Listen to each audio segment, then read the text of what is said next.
Hello and welcome to the topic Tetralogy of Fallot in the Cardiology module. By the end of this topic, you should be able to define Tetralogy of Fallot, describe the defects seen in Tetralogy of Fallot, identify the signs and symptoms of Tetralogy of Fallot, describe the investigations done to diagnose this condition, and finally outline the principles of management. Let's get started. Tetralogy of Fallot, or TOF, is the most common cause of cyanotic congenital heart disease.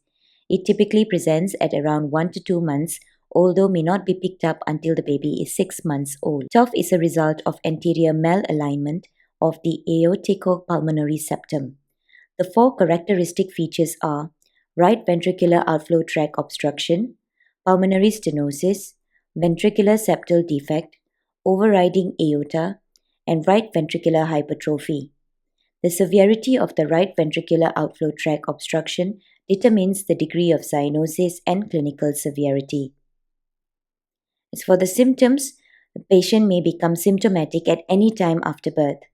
Anoxic spells in neonates and infants after waking up on exertion. The child starts crying, turns blue, and may lose consciousness.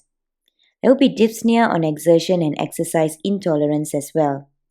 Typical squatting position by the patient when they feel dyspneic.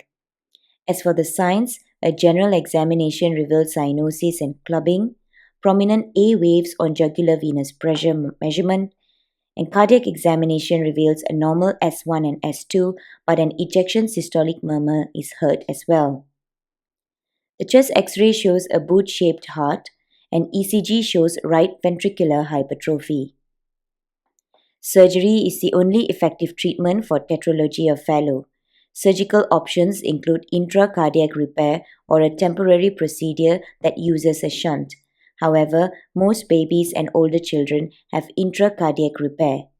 Surgical repair is often undertaken in two parts, where cyanotic episodes may be helped by beta blockers to reduce infundibular spasms.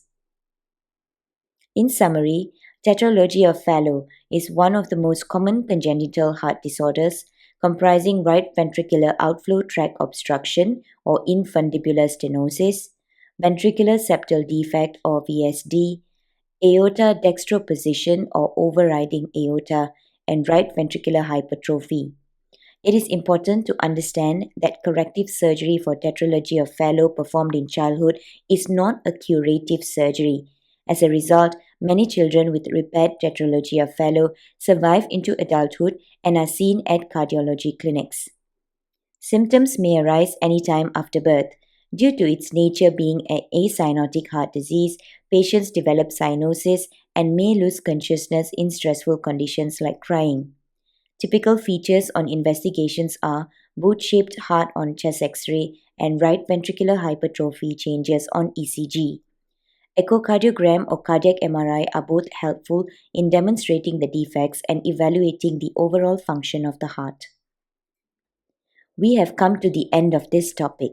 Thank you.